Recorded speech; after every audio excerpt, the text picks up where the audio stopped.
How did the guy that was like this when I grew up No! You gotta be kidding me! I've seen it have both men open their end up as an anti-hero like this? Control of the body. They go through the butt?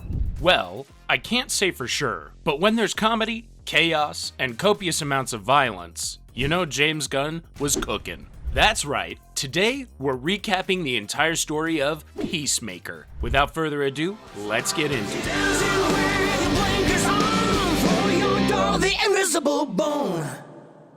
Our very first episode kicks off with a small recap of James Gunn's Suicide Squad movie. Basically, what we need to know is that Peacemaker killed Rick Flag, the US soldier that was sent with the Suicide Squad to Corto Maltese, the location of the Suicide Squad movie. Why did he kill Rick Flag? Because he's vowed to chase peace no matter how many people he has to kill to get it. Seems a bit contradictory, but anyway, after getting shot by Bloodsport and spending 5 months in the hospital, Peacemaker surprisingly survives. He also makes a full recovery, and they just let him walk free. Shouldn't he be going back to jail? Well, he should be, but Peacemaker walks out free, and he's pretty hyped about it. Peacemaker makes it back home, and after breaking in, he checks his phone. Other than a missed call from his dad, Peacemaker has a bunch of voicemails from an annoying guy called Vigilante. More on him later. Anyway, that's when Peacemaker suddenly gets surrounded by agents. These agents are the chit-chatty and wholesome Leota Adebayo, the strong and silent Amelia Harcourt, the awkward but kind tech guy John Economus, and they're being led by Clemson Mern, a man who's known for running elite Black Ops teams. Clemson Mern makes Peacemaker an offer. Join his operation,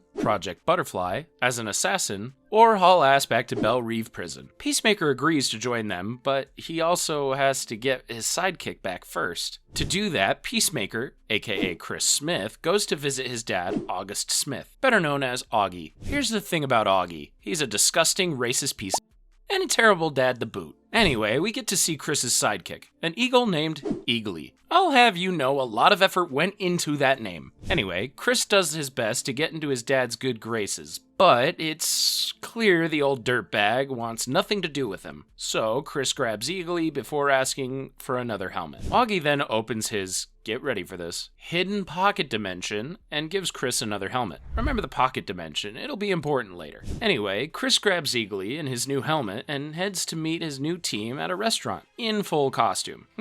Is this guy serious? Anyway, Mern gives Chris a folder on his first target, a US senator. Jeez. Starting off slow? After a bit of a tense dinner scene where it's obvious everyone except Adebayo hates Chris is driving home when he sees Harcourt going into a bar and decides to follow her. Inside, Harcourt beats the shit out of some pervert messing with her, and Chris is basically in love. He tries hitting on her, but she wants nothing to do with him outside of work, so Chris turns his attention elsewhere. Meanwhile, Adebayo is back at home with her wife Kia, and she's talking to Amanda Waller, who is basically the godmother of all government Black Ops in the DC universe. Here we learn two things. One, Waller tells Adebayo to plant a diary in Peacemaker's trailer, and two, she's Adebayo's mom. Anyway, after Chris does the deed with this lady, he puts on some music and is enjoying himself, until the lady tries to kill him. Turns out she's some sort of freak with insane strength and speed, and she beats the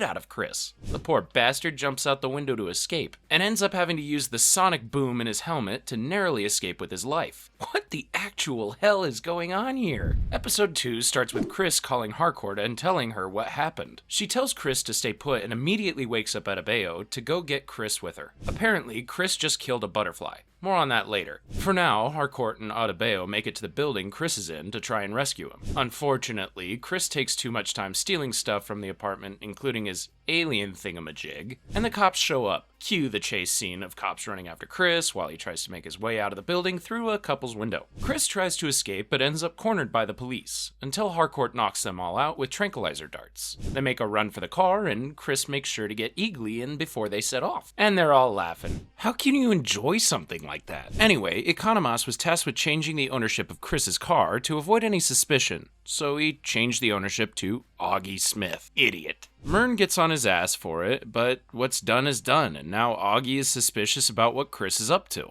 Anyway, they all start debating on how the butterfly, more info soon, I promise you there will be more, knew who Peacemaker was. Amelia says it has to be a rat feeding info to Weller, and she points to Adebayo as the prime suspect. Man, her detective skills are on point. Anyway, Myrn sends Adebayo to clean up Chris's mess, and tells Chris to lock in. The entire country is depending on their mission, but Chris is mad too. They've told him squat about Project Butterfly, so how could he know that this is important? After that, Chris goes home and cries. Apparently he's sad that everyone hates him, which is a surprise since the only reason they hate him is because he's a all the time. Anyway, that's when my favorite character in the show appears. It's Vigilante. Vigilante is a hilarious goofy goober who happens to be a highly skilled assassin and is Peacemaker's self-proclaimed best friend. Why is he here? To celebrate Peacemaker getting out of prison, of course. While Chris and Vigilante celebrate by blowing up some old appliances, weird, Adebayo and the rest of the team successfully frame Augie for the murder of that butterfly lady, and he gets locked up. Back with Peacemaker, he grabs the alien thingamajig and it transforms into a mini alien spaceship. What the hell is going on? Meanwhile, Augie makes it to prison where we find out that he used to be a superhero too. I say that because his alias was the White Dragon, and every single racist bastard in that prison worships him as their hero.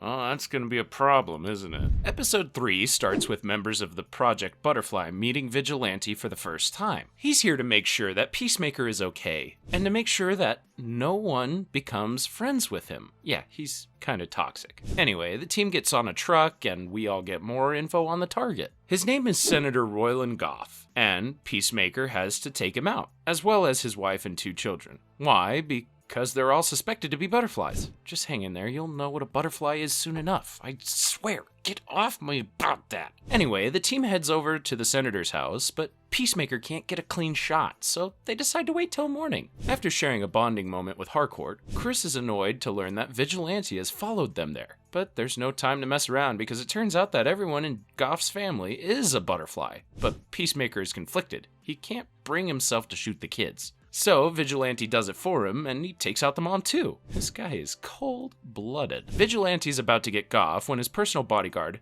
Judo Master, shows up. He single-handedly takes out Harcourt, Vigilante, and Peacemaker before taking the guys inside Goff's house. Pretty impressive for a guy half my size. Meanwhile, Harcourt shoots Goff's other guard, and the remaining members of Project Butterfly start figuring out how to save Chris. Speaking of Chris, he wakes up to find himself and Vigilante tied up in some sort of underground cave. Judo Master is watching over them until Goff takes over. Goff tells Judo Master to head to Glantai, wherever the hell that is, and he begins torturing Vigilante to get info out of Peacemaker. But Chris is a stubborn bastard and won't give up any info, even if it costs Vigilante his family jewels. Meanwhile, Harcourt, Myrn, and Adebayo find the entrance to the underground cave, but it's barricaded, so they tape a bomb to it and take cover. Meanwhile, Economos drives a truck into Judo Master's car, stopping him from escaping. Back inside, the bomb goes off and it helps Chris break free. After some back and forth with Goff, Chris shoots him in the face, taking him out. As Economos celebrates his win over Judo Master and Harcourt makes her way into the cave, something starts crawling out of Goff's head, something that looks like a butterfly. Okay, it's finally time for you to get your little rundown and stop pestering me on this. Small butterfly-like aliens have taken over important humans all over the world, and Project Butterfly exists to get rid of them.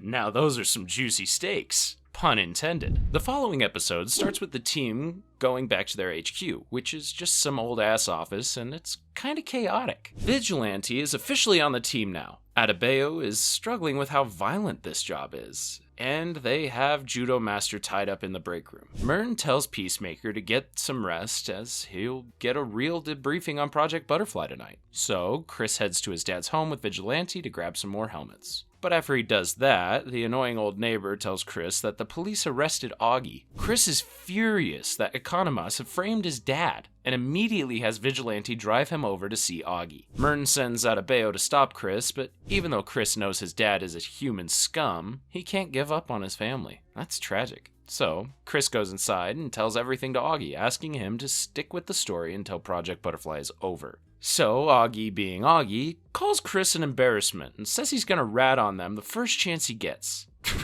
Dad of the year right here. After that, Adebayo drops Chris off at home, and they have a nice bonding moment. Chris really needed that. Meanwhile, Vigilante, whose real name is Adrian Chase, gets himself arrested on purpose. Why? Because he wants to kill Augie and put an end to Chris's misery. That's what best friends are for, I guess. Back with Economos, he finds out that Judo Master has escaped and tells Adebayo on the phone right as Judo Master starts beating his ass. Adebayo and Chris rush back, which gives Chris his rematch against Judo Master. And during the fight, Judo Master tries telling Chris something about the butterflies until Adebayo shoots him. He's still alive though. Chris goes home, and that's when we see that he actually captured the butterfly in Goff's head and is keeping it in the jar. Why would he do that?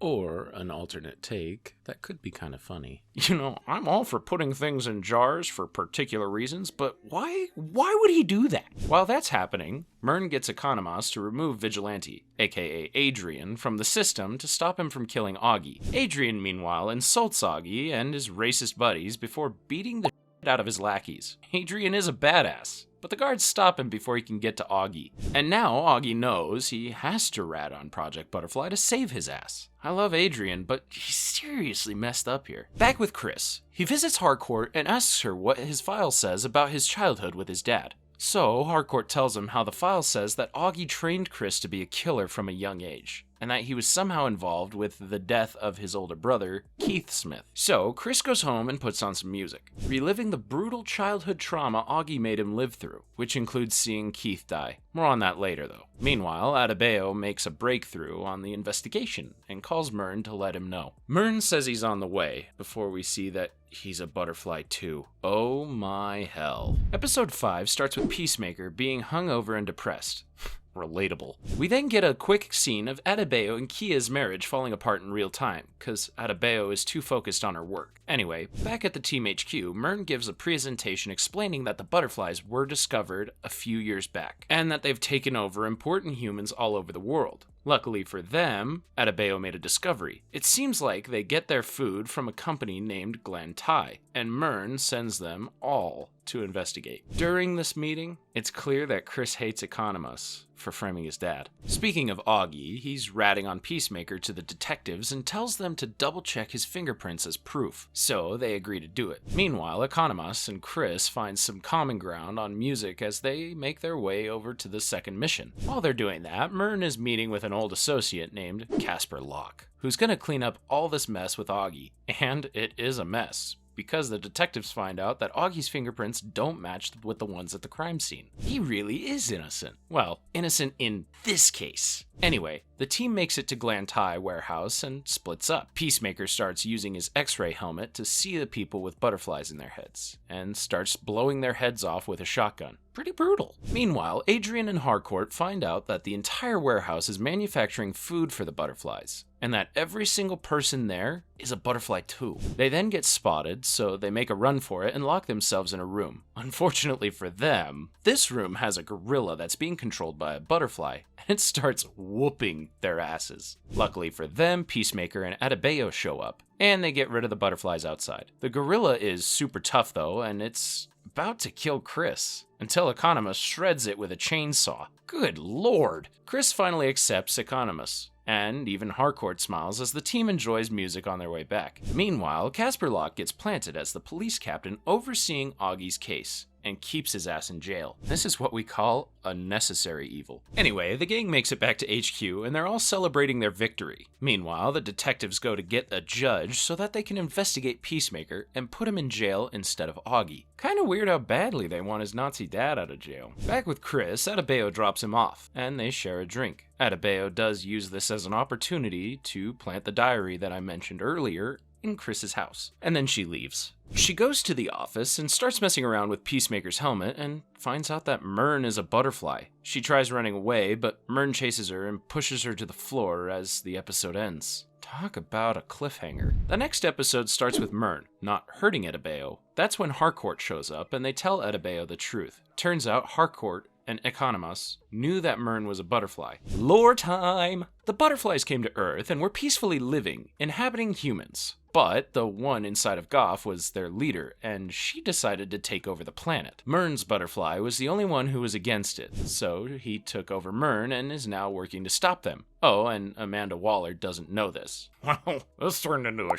show real fast. Meanwhile, the detectives manage to get Augie out of prison, and Locke is not happy about it. The second Augie's out of prison, he decides he's gonna kill Chris. Great work, detectives. While the team is working on the case, Peacemaker is at home with Adam, and he's trying to communicate with the butterfly. That's when the police start surrounding Chris's place, ready to take him in. Lucky for Chris, Locke gives Mern a heads up, and Mern tells Chris and Adrian to get the hell out of there, so they sneak out onto the roof. Just as the police break in, the police ransack the place, and they find the diary Adebayo planted in there. Chris and Adrian are about to make a quiet escape, but Adrian's shenanigans make him fall off the tree, and the butterfly gets loose in the process. It instantly takes over one of the detectives, Sophie. But Chris and Adrian have a whole task force on their ass, so they make a run for it. With the help of Eagly and Locke, they manage to get away from the police and escape. Meanwhile, the now butterfly-infested Sophie wakes up, and she's acting super weird. After learning that Peacemaker escaped, she gets in her car saying she has to call some friends. And by friends, she means her other butterfly buddies. Back with Chris and Adrian, they make it to the office, and Chris tells them what happened.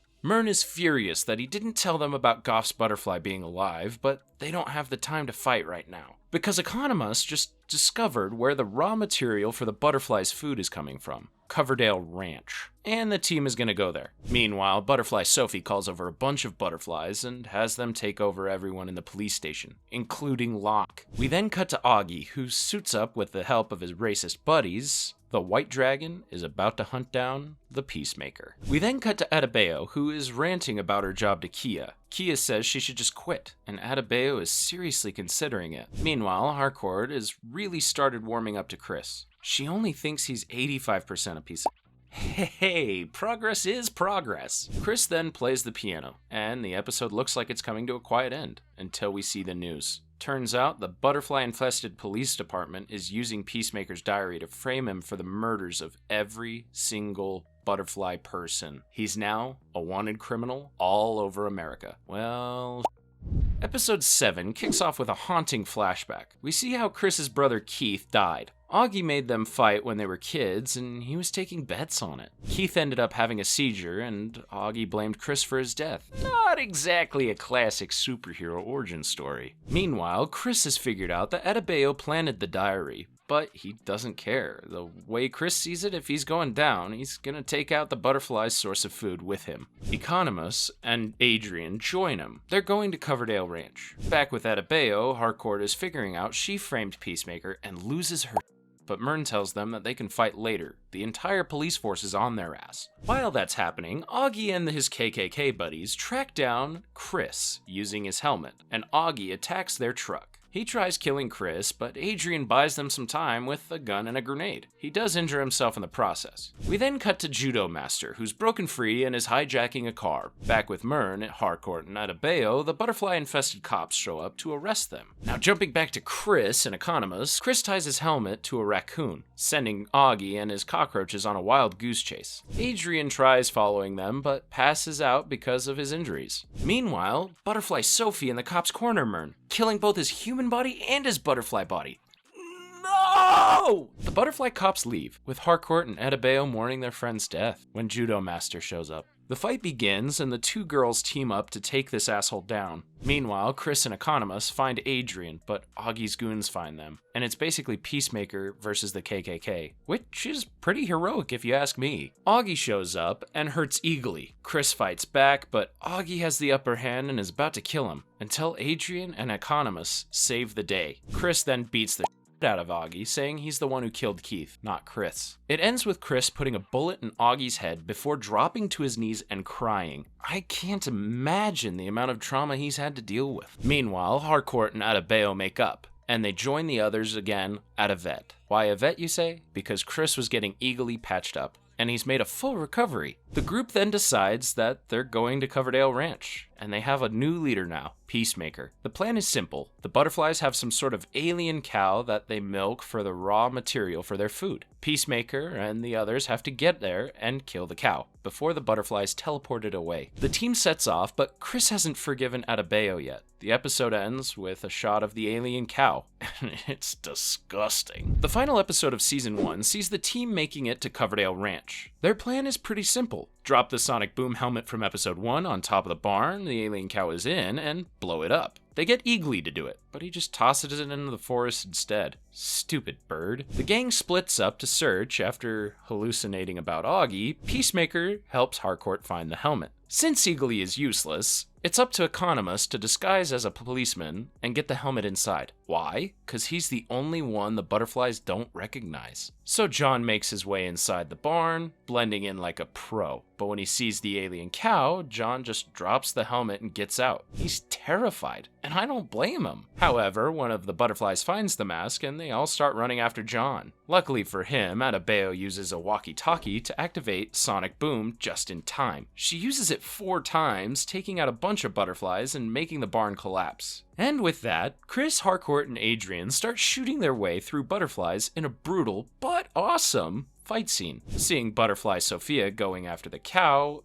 Harcourt and Adrian hold off the butterfly people while Chris goes to kill the cow. Chris goes inside but immediately slips and gets buried in rubble. Things aren't looking too good outside either. Harcourt and Adrian both get shot, and a butterfly is about to take over Harcourt's body until Adebayo steps up. She takes out the last of the butterfly people, saves Harcourt, and then goes after Chris. Speaking of Chris, he gets pulled out of the rubble by Butterfly Sophie, and they start fighting, and Adebayo tries to help with a human torpedo helmet, only to fly headfirst into a wall. Ouch. Butterfly Sophie then tells Chris to follow her. She doesn't want to fight, she just takes him to the cow, and asks him to help her teleport it away. Why would Chris do that? Well, that's when Sophie tells him the truth about butterflies. You see, they had to abandon their planet because they had made a series of bad decisions that destroyed it. And seeing humans go on the same path, they decided that they were going to take over the important people and make sure the same thing didn't happen to them. Butterfly Sophie thanks Chris for his kindness and says that this is for the greater good. This is for peace. But Chris isn't looking to work for some bug overlords. So he helps Adebayo actually use the human torpedo helmet to kill the cow. He then takes out Sophie Butterfly's human body, but lets the butterfly live. After that, Chris picks up Harcourt, and the team walks off as the Justice League shows up to help.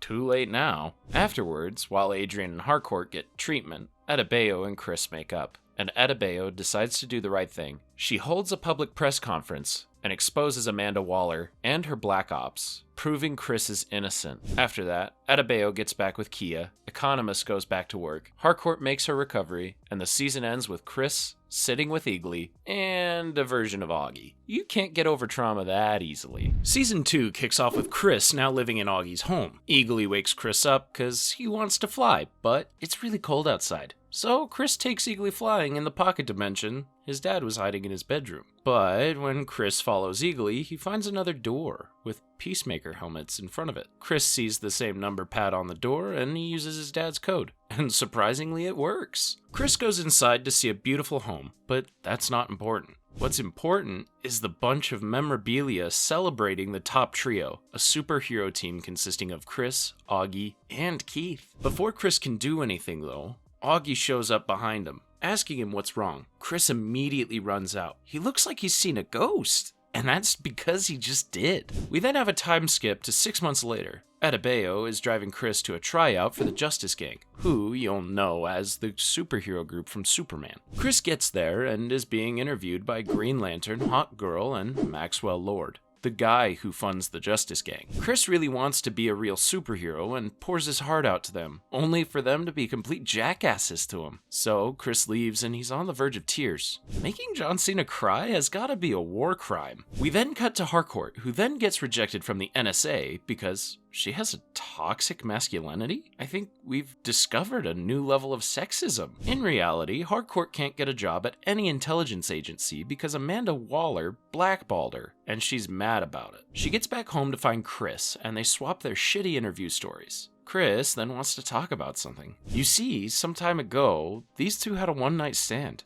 and Chris wants to know what it meant, but Harcourt calls it a mistake, so Chris just runs off. After engaging in some questionable activities that would get us demonetized, Chris decides to open the pocket dimension again. What Chris doesn't know is that he's being spied on by Economus. Context time! After Amanda Waller was removed from the head of Argus, DC's version of S.H.I.E.L.D., they appointed Rick Flag Sr., and since he's been there, Rick has been looking for dirt on Peacemaker to get revenge for his son. If you remember, Chris killed Rick Flag Jr. in Suicide Squad. Now, Economus sees Chris going in the pocket dimension, but doesn't tell Rick or Agent Bordeaux. Back with Chris, he goes back to that alternate dimension to find that Keith is still alive. And what's more, in this dimension, Keith, Augie, and Chris live together as a happy superhero family. Chris impersonates his alternate reality version for a while and enjoys a beer with his dad and his brother. This is both wholesome and messed up. We then cut to Harcourt, who has found a new way to cool down. Pick bar fights with 100 guys and get the shit beaten out of her. Therapy would be slightly less bloody, no?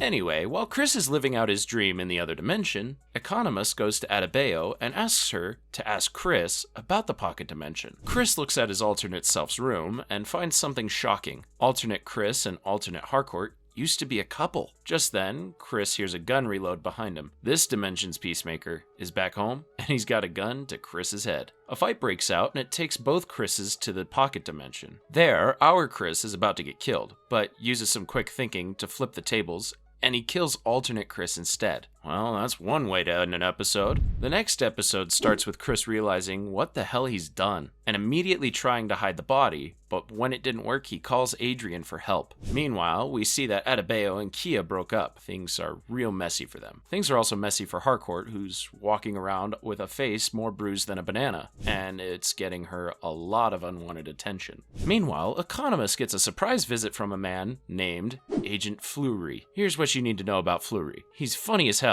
He's been sent there to keep an eye on Economus, and he has a bird blindness. He can't tell the difference between birds. That definitely won't be relevant later. Anyway, Adrian heads over to Chris's house, and they go inside the pocket dimension to get rid of the alternate dimension Peacemaker's body. Argus picks up on the signal, and they decide they're going to send a team tonight while Chris is at Economus's party. Fleury doesn't tell that to Economus, though. Argus doesn't trust him. After getting rid of the body, Chris goes through his alternate self's phone and finds pictures with alternate Harcourt. They seemed really happy together. Anyway, later that night, Chris heads to the party and reunites with the gang, while Fleury and his team wait for the perfect moment to raid his home. While Chris is at the party, Fleury and his team break in and find the entrance to the pocket dimension, but before they can investigate any further, they get attacked by Eagly. Fleury's bird blindness means that he can't figure out how to shoot Eagly, as it takes down his teammates one by one, before knocking Fleury out cold too. Meanwhile, Chris and his friends are all just chilling. It's been a long time since they all hung out together. While Fleury and his team get up to leave Chris's home, Chris fails miserably at connecting with Harcourt and decides to get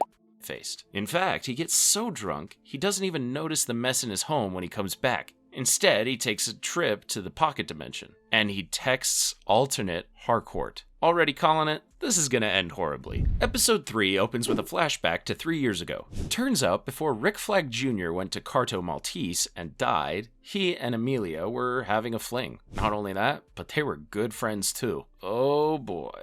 Meanwhile, Keith wakes Chris up in the alternate dimension for breakfast. Chris checks his phone and realizes he has to go see alternate Harcourt, so he gets dressed in some questionable clothes. Those clothes suck. And he heads out to see Harcourt. On his way, Chris finds out that he's a freaking hero in this dimension. Everyone loves him. As he makes his way over to see alternate Harcourt, the real Harcourt and Adebayo talk about Chris. Adebayo thinks they'd make a good couple, but Harcourt is dead set on the fact that nothing is happening between them. Back with Chris, he sees alternate Harcourt, who is dating the alternate version of Rick Flag Jr., but unlike our Flag, this one is a total wimp. While Economus gets called into work because Fleury and his team got their asses kicked by Eagly, Chris spends some time with alternate Harcourt. Turns out alternate Chris was a cheating piece of so if Chris wants to be with alternate Harcourt, he has to clean that mess up. He's making good progress until a dude blows up in front of them. Turns out a terrorist group called the Sons of Liberty have taken over a building nearby, and they're going to blow up the whole block, but Chris isn't going to let that happen.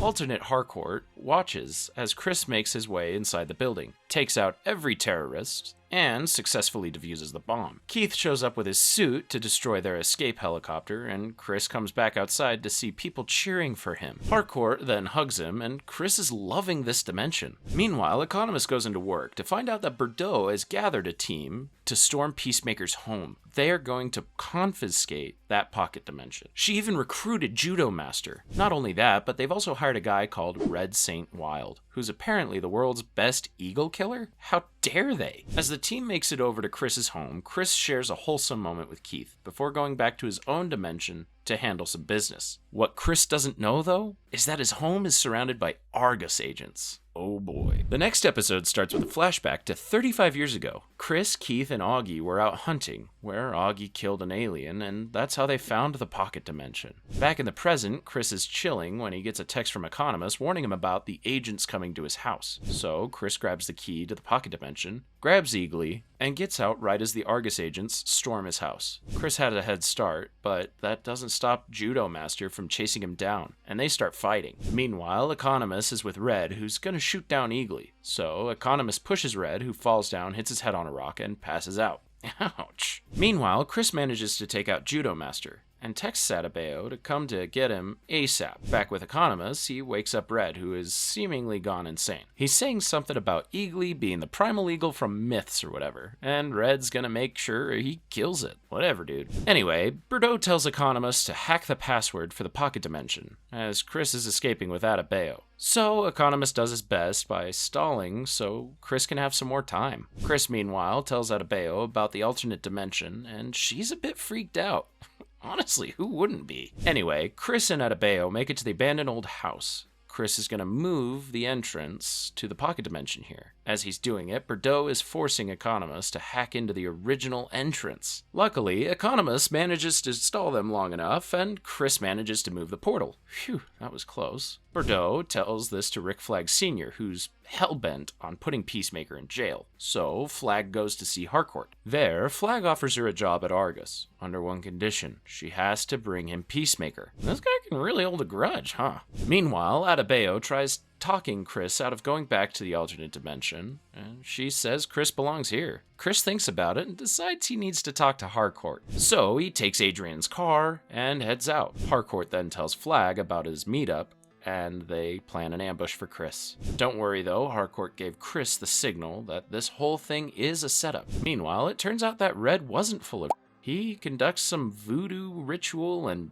actually finds out where Eagly is. Uh-oh. The episode ends with Flag and his team setting the ambush, waiting for Chris to show up. But Harcourt told him it's a trap. He's not gonna go there, right? Episode 5 opens up with Chris going there. Go figure. Chris knows he's surrounded, but he needs to ask Harcourt a question. Is there a chance of anything happening between them? Harcourt is kind of mad that Chris came here, so she says no. Chris then gets surrounded by Argus agents, and Harcourt has to knock Chris out to stop Bordeaux from shooting him. Damn. Harcourt and Bordeaux have a heated argument about Harcourt stopping Bordeaux from shooting Chris. Harcourt then tells Economist to book Chris, which puts an official record of arrest in the system. Meanwhile, Flag finally gets his hands on the man that killed his son, and he beats the out of Chris in gruesome fashion. Lucky for Chris, though, Economist books him just in time to stop Flag from killing him. For now, this maniac is going to be back. Anyway, Adebayo and Adrian get a call about Chris being free to go, so they leave Eagly alone and head off. Meanwhile, Red is here with a comically large gun, and he wants to take down Eagly. Adebayo and Adrian take Chris back, but Judo Master is secretly following them. We then get a scene between Bordeaux and Flag, and it's clear Bordeaux has the hots for him. Anyway, after Adebayo and Chris drop Chris off, we see Red wasn't delusional at all. Eagly really is the prime eagle. Eagly then summons a lot of other eagles, and they give Red a brutal death. Meanwhile, Chris is done with his life here, so he starts writing something. Later that night, he sends Adebayo a goodbye text. Uh-oh. While Adebayo races back to Chris, Judo Master has followed him, and watched as Chris walks into the pocket dimension. Judo Master decides to follow, and the entrance closes behind them. Chris can never come back now. Adebayo finds a goodbye note, and reads it to everyone. Chris left the key to the dimension so they could turn it in over to Argus and get their jobs back. But Harcourt isn't with that bullshit. She says they're going to go inside the pocket dimension and they're going to bring Chris back. And Chris? Well, he's taking down monsters and getting back together with alternate Harcourt. It looks like he's really not coming back.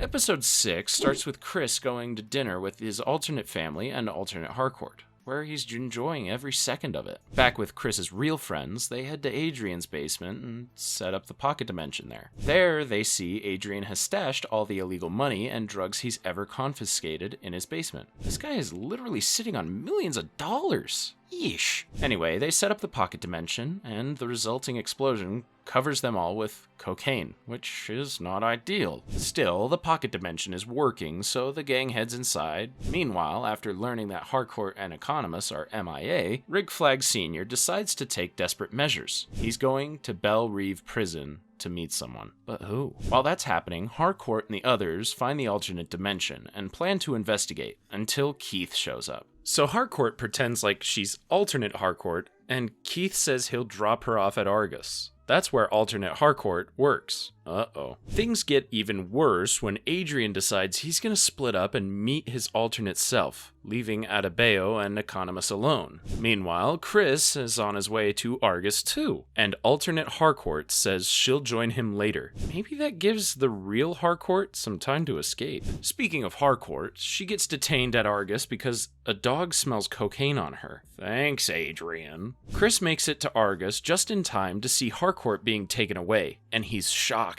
Meanwhile, Adrian goes to his home in this dimension and finds his doppelganger, who is the exact same as Adrian in every possible way, and it's hilarious. We then cut to Flag and see who he's meeting at the Belle Reve. It's Lex Luthor, Superman's arch nemesis? Flag offers Lex a deal. If Lex helps locate Chris's pocket dimension, Flag will give him a shot at redemption. I'd rather make a deal with the devil than make a deal with Lex Luthor, but that's neither here nor there. Anyway, Chris gets in a room with Harcourt, and they finally have a discussion. Harcourt calls him an idiot for leaving, so Chris calls her out on not facing her feelings. Harcourt sort of admits she likes Chris, but Chris can't go back. He can't abandon his brother and his dad. Damn. Harcourt is free to go now, so she and Chris take a walk. Meanwhile, Adrian is talking to an alternate self, and everything about them is identical. Well, everything except their feelings for Peacemaker. See, not only does alternate Adrian despise Chris, he joined the Sons of Liberty just so he could destroy Chris.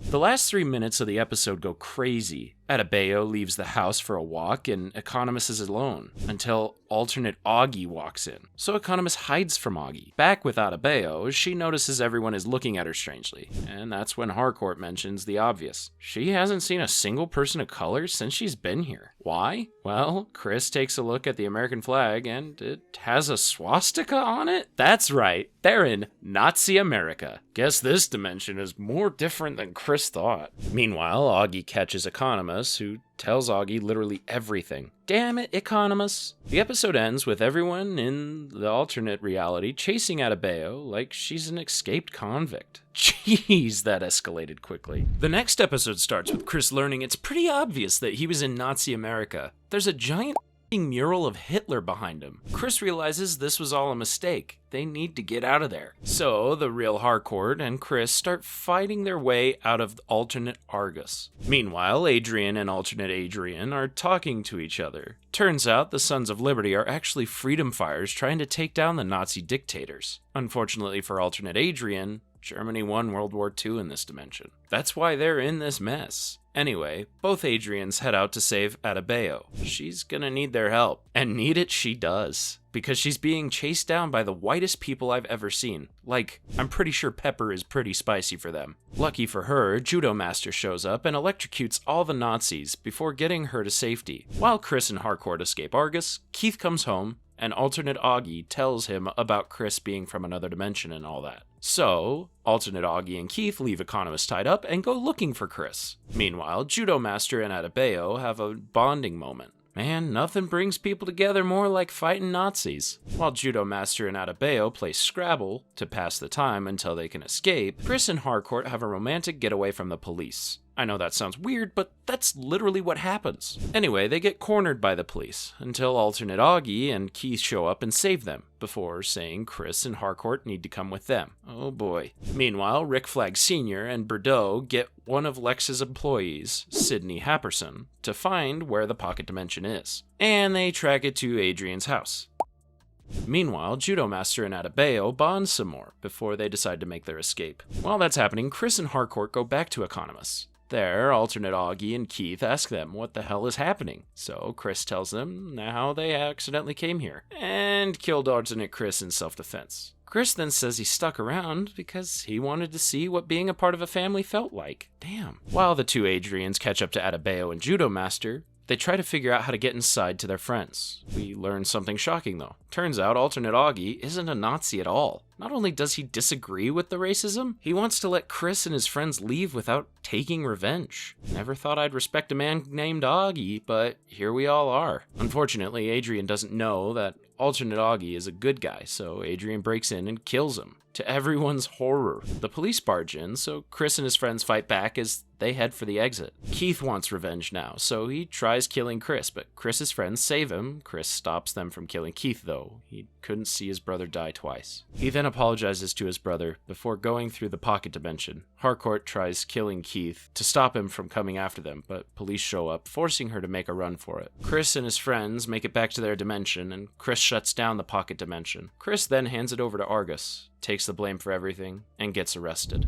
The final episode of Season 2 kicks off with a flashback from a month ago. We see the fateful night where Chris and Harcourt had their romantic moment. It starts out at a restaurant called Big Belly Burger, before they get super drunk and decide to attend a concert on a boat. We then cut to the present. Chris is in jail and refuses to see his friends when they come to visit him. Why? Because Chris thinks he's cursed. Damn. We then cut to Harcourt, who's back working for Argus. Her, Fleury, and others are working on Flag's orders on a special mission. They're using Chris's pocket dimension to find a dimension where humans can survive. Most of the doors are locked. Until Harcourt, Fleury, and another agent find an unlocked one. And it leads to what I can only describe as Candyland. And it looks beautiful. Until little fairy demons start attacking them. Jeez. Harcourt and Fleury barely escape with their lives, but the other agent dies. And Bordeaux does not seem okay with this. Later, Economus rants about the whole thing to Harcourt. Because of Flag's deal with Luther, half of Luther's team is now working with Argus on this pocket dimension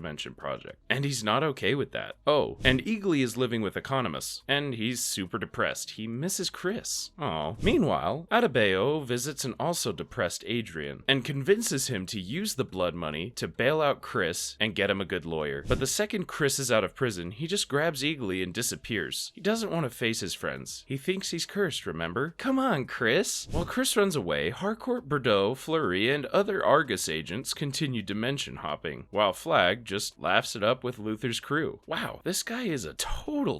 Black holes, skull spider monsters, The Walking Dead, which by the way, you should totally check out our recap on that as well. Harcourt and the others find all kinds of messed up dimensions, losing more and more people while Flag is just chilling. Thankfully, this hell doesn't go on much longer, because Harcourt and Bordeaux find a planet with perfectly livable conditions. They report this to Flag, so what is he gonna do with it? Use it for resources to sustain planet Earth? Move people there to combat overpopulation? Maybe he can use it for the good of humanity. Prison.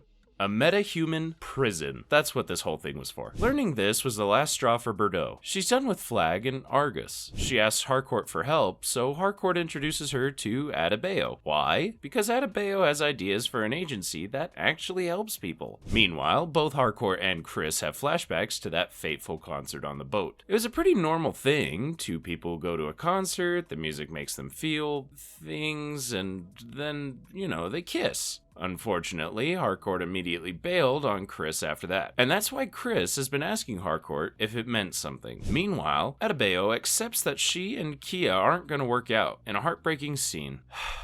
Life sucks sometimes. Meanwhile, Economos distracts Lex's men while Bordeaux and Harcourt track down Chris's location. So, Chris's friends track him down to a motel, where Adrian literally assaults Chris to stop him from leaving. There, Chris's friends convince him that he's not cursed and that each and every one of them loves him and needs him, including Harcourt. Their friendship may be wacky, but damn, it's also friggin' beautiful. While everyone is leaving, Chris asks Harcourt one more time if their kiss meant anything, and Harcourt says yes. Of course it did. Now that Chris finally has his answer, the gang gets to work, and it's not just the friends. Bordeaux, Fleury, and Judo Master all quit their jobs at Argus. Using Adrian's blood money, they all set up a new agency called Checkmate, one that will genuinely help people, unlike the sickos at Argus. After that, Chris and Harcourt go to another boat concert, and everything seems to be going well for the good guys, until Chris gets kidnapped. Man, I knew it was too good to be true. Surprise, surprise, Flag is the one that ordered the kidnapping, and he has had a devious plan for Chris. You see, Flag fakes some documents saying Chris volunteered to spend time on the metahuman prison, aka Planet Salvation. He then has his men take Chris through the gateway to Planet Salvation, and before closing it, Rick tells Chris this is for his son. Flag then leaves Chris stranded on Planet Salvation, and judging by the sounds coming from the woods, he's not alone. Oh man, Chris is really screwed this time, but will he make it out? Guess we'll just have to wait for season 3 to find out. Damn it. And that was our recap of Peacemaker. Honestly, no one would have guessed that the loser from James Gunn's Suicide Squad would steal all of our hearts. But as Chris found out on the show, love can come from all sorts of weird places. If you enjoyed this one, be sure to drop a like and subscribe, as we have plenty of more superhero content coming your way. As always, thank you for watching, and we'll see you next time.